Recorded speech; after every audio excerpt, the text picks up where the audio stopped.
పెడదాం, వాడెంతో చేరుద్దాం.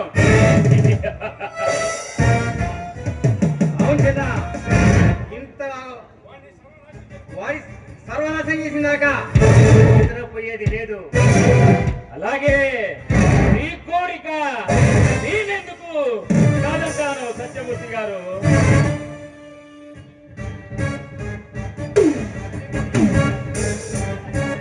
సరే కానీ చెప్పండి.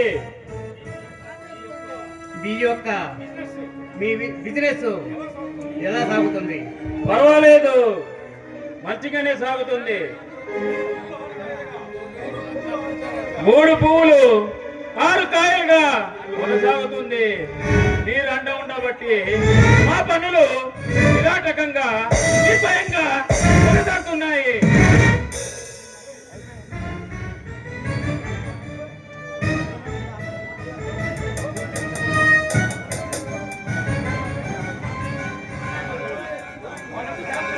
వాడే